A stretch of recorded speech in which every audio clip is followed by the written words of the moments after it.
The golden rays of morning sunlight streamed gently through the white curtains of a modest suburban home. Birds chirped outside, children's laughter echoed faintly from the street, and the smell of fresh coffee lingered in the air. Inside, Emily sat at her sewing machine, her delicate hands guiding a piece of fabric with care. Her eyes sparkled with quiet joy as she hummed to herself.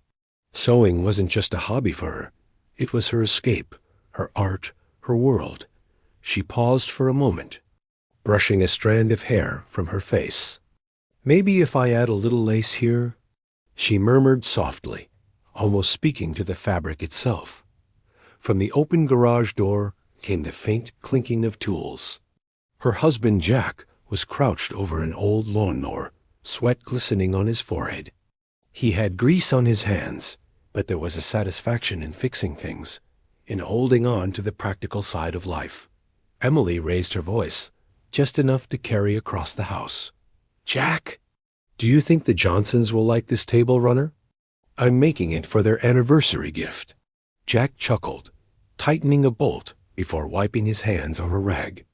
"Em, you could stitch 2 pieces of cloth together and people would still love it. You've got magic in those hands." She smiled at his words, though her heart secretly longed for more than neighbors' compliments. She wanted her work too. Be seen, to be celebrated. As she bent back over her sewing machine, the morning light kissed her face. In that small suburban home, everything seemed ordinary, yet fate was quietly preparing to turn their lives upside down. The doorbell rang. That afternoon, breaking the calm rhythm of the sewing machine. Emily wiped her hands nervously on her apron and opened the door. Standing, there was a woman who radiated confidence, perfectly styled hair, a sharp navy suit, and eyes that seemed to notice every detail in a single glance. "Hello, I'm Claire Donovan." The woman introduced herself, her tone polished. "I was passing through the neighborhood and heard about your handmade work. May I see some?" Emily blinked, surprised. "Oh, yes, of course. Please come in." She led Claire into the cozy living room, where half-finished projects lay, neatly folded on a table. Claire picked up a scarf, running her fingers along the stitching. Her eyebrows arched. This is exquisite," Claire said with genuine admiration. "Where did you learn to sew like this?" Emily's cheeks flushed. "My grandmother taught me. It's always been my hobby. Sometimes I sell small pieces to the neighbors." Claire looked straight at her, impressed.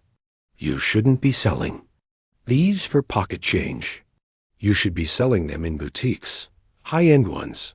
Your work has market value." Just then, Jack entered, wiping grease from his hands. He looked from Claire to Emily, curious. Claire turned to him with a professional smile. "Your wife is extraordinarily talented. I'd like to offer her a contract. I own several boutiques across the city, and I believe her work could do very well." Emily gasped softly, glancing at Jack. Her heart raced. This was the kind of chance she had only dreamed about. "Jack," she whispered, her eyes wide. "What do you think?" Jack smiled faintly. His voice was supportive, though something inside him stirred uncomfortably. "I think you should take it, Em. You deserve it." Emily's heart swelled. For the first time, she felt the world opening a door just for her. That night, the house was quiet except for the soft ticking of the living room clock. Emily sat on the couch, holding the crisp contract in her hands. The warm glow of a table lamp cast golden light across her face. She turned to Jack, her eyes shimmering. "Can you believe this? My designs in a boutique. People actually buying my work." Jack put his arm around her, pulling her close. "I can believe it. I've always known you were special, Em. Now everyone else will too." Emily's voice trembled with emotion. I want you to be proud of me, Jack." Jack kissed her forehead softly. "I've been proud since the day I met you." For a while, they sat in silence, dreaming of a future filled with possibilities. Yet, in the back of Jack's mind, an unease he couldn't name lingered quietly. Weeks later, Emily stood behind a stall at a bustling local street fair. The sun shone brightly. Children ran past with balloons, and the air buzzed with the energy of small-town life. Her table was covered with neatly displayed scarves, dresses, and table runners. Customers stopped to admire her work, touching the fabric, praising her designs. One woman exclaimed, "Oh my goodness, this scarf is stunning. You made this yourself?" Emily beamed. "Yes, all handmade." Another customer chimed in, "These are better than what I see in stores downtown." Each compliment lit up Emily's heart. She felt alive, seen, validated. A few feet away, Jack leaned against a lamppost, watching quietly. Pride flickered in his chest, but so did a strange, unfamiliar distance. The more Emily shone, the smaller he felt in the crowd. Emily turned now and then, hoping for his smile. He gave it, but his eyes held a weight she couldn't quite read. That evening, Jack found himself alone on a park bench. The sky was painted orange and pink, the sun slowly sinking behind the trees. Children played in the distance, but Jack didn't notice. He leaned forward, elbows on his knees, staring at the ground. "She's rising, and I'm standing still," he muttered to himself. "Her world is expanding, and mine is just bolts, tools, and a garage." For the first time, jealousy whispered in his heart. It wasn't that he didn't love her. He did more than anything. But love now carried the sharp sting of insecurity. The next afternoon, outside the small-town grocery store, a group of women gathered, chatting and whispering. Jack happened to walk by, catching fragments of their conversation. Poor Jack. Emily's the star now. He must feel left behind. "I heard her designs are going to be in Claire Donovan's boutique downtown. Amazing, isn't it?" Meanwhile, Jack's still fixing lawnmowers. Jack forced a polite smile as he passed, but every word struck deep. Their whispers turned into heavy echoes in his mind. He walked on, but inside, a storm was building. The kitchen was quiet that night, except for the faint hum of the refrigerator. Emily stood at the counter, a glass of wine untouched beside her. The bottle lay open, but she hadn't poured herself another. It wasn't the wine she needed. It was comfort. She stared at the contract papers spread on the counter. Her hands trembled as she whispered, "Why does this feel so heavy when it should feel like joy?" Her chest ached with loneliness. She wanted to run to Jack, to share her excitement, but every time she tried, she saw the shadow in his eyes. That distance, that silence. Tears rolled down her cheeks as she clutched the papers. "This dream means nothing if I lose him," she whispered. The kitchen light flickered softly above her, casting a dim yellow glow. She felt small, fragile, like a woman caught between two worlds, one she had always dreamed of, and one she didn't want to lose. Jack sat with a group of friends at a noisy sports bar. The TV above the counter blasted highlights from last night's game. Laughter erupted from his buddies as they clinked beer bottles. "Jack, man, your wife's on fire," one of them said, slapping his back. "She's all over the place now. You're lucky," another added with a smirk. "Careful, though, buddy. Successful women don't wait around." The words were meant as jokes, but they stung like knives. Jack forced a smile, raising his bottle. "Yeah, lucky me," he muttered inside, bitterness brewed. Each laugh from his friends felt like mockery. The more they praised Emily, the smaller he felt, until he couldn't even taste the beer anymore. He left the bar that night with laughter echoing behind him, but in his heart there was only silence. The following afternoon, Emily sat on a park bench, her eyes red from crying. The wind rustled. the trees scattering leaves across the path. An older man with silver hair, dressed in a simple cardigan, slowly approached and sat beside her. He gave her a kind smile. Crying alone never solved anything, child. Sometimes it helps to talk. Emily sniffled, embarrassed. I don't want to burden anyone. It's just my husband. He used to be my safe place, and now I feel like I'm losing you. The man nodded knowingly. Ah, the oldest story in the book. Success tests love more than failure ever will. A woman rises. A man feels left behind. But listen carefully. Young lady, don't let pride replace patience. Emily whispered, But what if he doesn't come back to me? The man placed a hand over hers, his touch warm and steady. If your love is true, it will find its way back. But you must keep your heart open. Don't shut him out, even when he shuts you out. Emily wiped her tears, her chest a little lighter. His words felt like sunlight through the clouds. City Hall was filled with light and applause. Banners hung proudly across the stage. Emily stood in the center, a trophy in her hand, the spotlight gleaming down on her. The mayor shook her hand, praising her work, and photographers captured every angle. But as the audience clapped, her smile faltered. She scanned the crowd, searching for the one face that mattered most. Jack's. He wasn't there. Her chest tightened. The applause sounded hollow, the award heavy.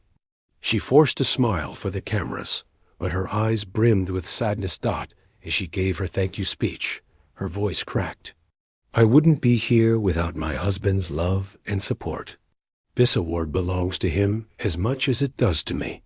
The crowd cheered louder, but Emily felt emptier than ever. While Emily stood under the spotlight, Jack was parked outside in his old pickup truck, engine off, staring at the building from a distance.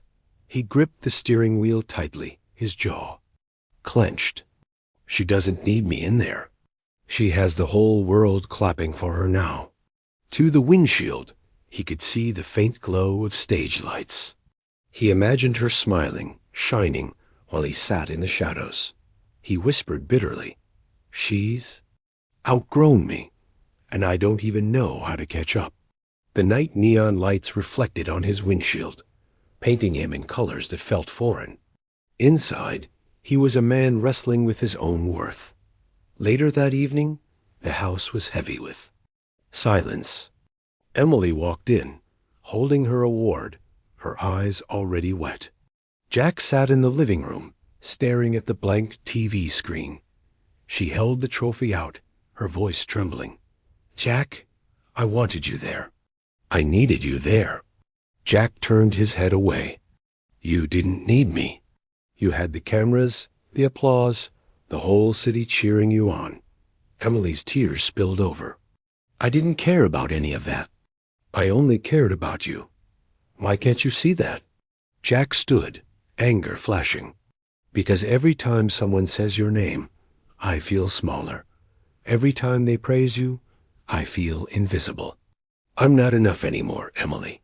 Her voice broke as she cried, You're more than enough. You're my whole world, Jack, but you're letting your pride kill us. The words hung in the air, sharp and painful. Neither of them moved. Both broken, both stubborn, both desperate for love, but lost in their own wounds. The next afternoon, Jack returned home quietly. He stopped at the doorway of the sewing room, leaning against the frame. Inside, Emily sat at her sewing machine, her face focused, her hands moving delicately over the fabric. She looked tired, but her passion was still alive in every stitch. Jack's chest tightened as he watched. Memories rushed back the early days when she first showed him her designs. The way her eyes lit up when he encouraged her, the laughter. They shared over broken needles and crooked seams. He whispered softly to himself, She's still the same Emily, my Emily.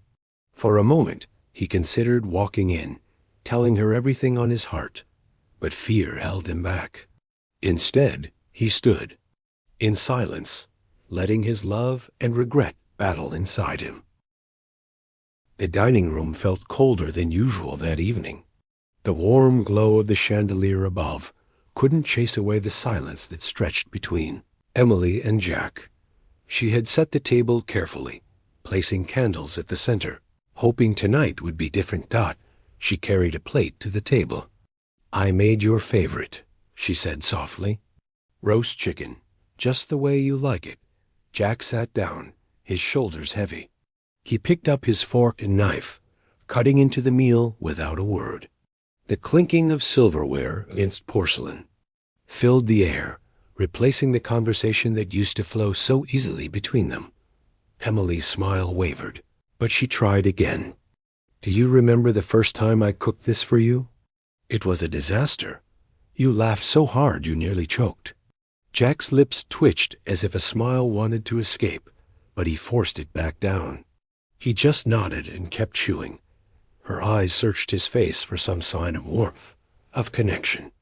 "Jack, please talk to me. I miss you." He paused, setting down his fork for just a moment, then picked it up again. No words came. The silence was louder than anything he could have said. Emily's heart broke a little more with each bite. He took in silence. The next afternoon, a knock echoed on the porch door. Jack opened it to find Ryan, his childhood friend, standing there with a wide grin. "Jack, man, it's been years." Ryan pulled him into a hug. "I heard about Emily. She's incredible. You must be the proudest husband alive." Jack forced a smile. "Yeah, she's something." Ryan didn't notice the bitterness in Jack's tone. "Remember when we were kids, dreaming of making it big? Look at her, she did it. And you, well..." Ryan trailed off, trying to find the right words. Jack's jaw tightened. "Yeah, I know." Ryan clapped his shoulder. "Hey, don't take it wrong. You've got a good life here. And man, she's lucky to have you." But instead of lifting him, the words cut deeper. Jack nodded politely, but when Ryan left, he sank onto the porch steps, staring at the ground. Everyone kept telling him how lucky he was, but he didn't feel lucky. He felt left behind. That evening, Emily sat in their bedroom, carefully working on a handmade jacket. She chose Jack's favorite color, navy blue, and stitched every seam with patience and love. She whispered to herself as she sewed, "This will remind him I still see him, that I still love him." Hours passed, but she didn't stop. By the time dawn broke through the curtains, the jacket was complete. She folded it neatly and placed it on the bed, smoothing the fabric with gentle hands. Her heart prayed silently. "Please, let this bring him back to me." Jack sat in his pickup truck at dusk, the sky painted in shades of orange and pink. On the seat beside him lay the jacket Emily had made. He picked it up, running his calloused fingers over the soft fabric. He brought it close, breathing in the faint scent of her perfume. His chest tightened. "She made this for me. After everything I said, after how I treated her." His voice cracked, the words trembling in the air. He pressed the jacket against his face, tears streaming down. For the first time in months, he allowed himself to feel not anger, not pride, but guilt. Crushing, suffocating guilt. He realized how blind he had been, how much of her love he had taken for granted. The sun dipped lower, and in the fading light, Jack whispered, "I don't deserve her. But God, I don't want to lose her." That evening, Emily and Jack sat on the couch, their hands resting inches apart. The silence between them was thick, but tonight it wasn't angry, it was fragile. Waiting. Emily finally reached out, her fingers trembling as they touched his. "Jack, I don't want success without you." His eyes filled with tears. He turned to her, his voice breaking. "And I don't want pride without you. I was blind, Emily. I thought your success meant I was losing you, when all along I was pushing you away." Her tears fell freely now. "All I ever wanted was to share my happiness with you. Nothing means anything without you. He squeezed her hand, finally letting his guard down. "I'm sorry. For every silent dinner, every angry word I swallowed, every moment I wasn't there when you needed me. I don't want to keep living like that." Emily leaned into him, her forehead against his chest. "Then let's start over, just us." For the first time in months, they smiled through their tears. The love that had been buried under pride. And fear finally surfaced again. Weeks later, the town's annual festival lit up the night. String lights hung above the streets. Music filled the air. And neighbors laughed and danced together. Emily and Jack walked hand in hand through the crowd. For once, there were no whispers, no jealousy, no shadows. Just them. A local band started playing a slow song. Jack turned to Emily, offering his hand with a grin. "May I have this dance?" She laughed softly. "You haven't asked me that." "In years." As they danced under the glowing lights, Emily leaned close. This is what I dreamed of." Jack kissed her forehead. "And I almost lost it, but not again. Never again." They swayed together, surrounded by laughter and music, two souls finding their rhythm once more. The hospital room was quiet, bathed in warm golden light. Emily lay in bed, exhausted but glowing, cradling a newborn baby in her arms. Jack sat beside her, his eyes wide with wonder as he looked at their child. Emily whispered softly, tears of joy in her eyes, "Look, Jack, our future." Jack leaned closer, his hand brushing the baby's tiny fingers. His voice was thick with emotion. "No awards, no pride, no jealousy. Just us, just family." Emily smiled through her tears. "This is the only success I ever wanted." Jack kissed her forehead, his heart full in a way he had never known before. For the first time, he felt whole. Not because of what he achieved, but because of what they had built together: love, forgiveness, and a new beginning. The golden light filled the room as their story, once filled with pain and distance, now found its beautiful conclusion.